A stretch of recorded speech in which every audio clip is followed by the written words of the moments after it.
Indeks harga saham gabungan atau IHSG mengalami koreksi tajam pada sesi pertama perdagangan Bursa Efek Indonesia atau BIE Selasa 18 Maret 2025. IHSG turun 5,02% ke level 6.146, memicu penghentian sementara atau trading halt sebanyak 581 saham mengalami penurunan, 105 saham menguat, dan 271 saham stagnan.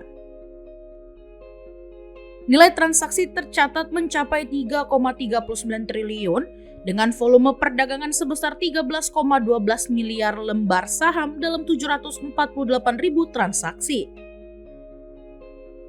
Seluruh sektor berada di zona merah dengan sektor utilitas mencatatkan penurunan terdalam sebesar 12,2%, diikuti sektor bahan baku yang melemah 9,82%. Dari sisi emiten, saham DCI Indonesia menjadi pemberat utama IHSG dengan kontribusi negatif sebesar 38,24 indeks poin. Saham milik konglomerat Prayogo Pangestu seperti Barito New Rebels Energy atau BRAND dan Chandra Asri Petrochemical atau TPIA juga turut menekan indeks masing-masing dengan kontribusi minus 30,27 dan 29,71 indeks poin.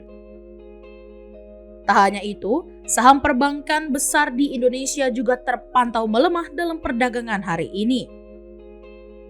Tekanan di pasar saham ini sejalan dengan laporan terbaru dari Lembaga Penyelidikan Ekonomi dan Masyarakat atau LPEM, Fakultas Ekonomi dan Bisnis Universitas Indonesia yang dirilis sehari sebelumnya.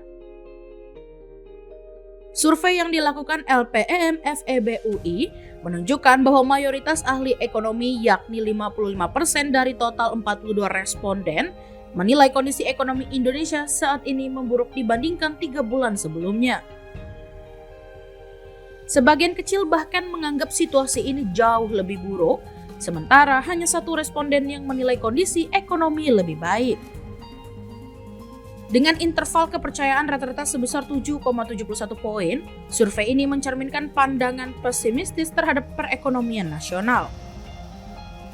Lebih lanjut, mayoritas responden memproyeksikan pertumbuhan ekonomi pada periode mendatang akan lebih rendah dibandingkan saat ini.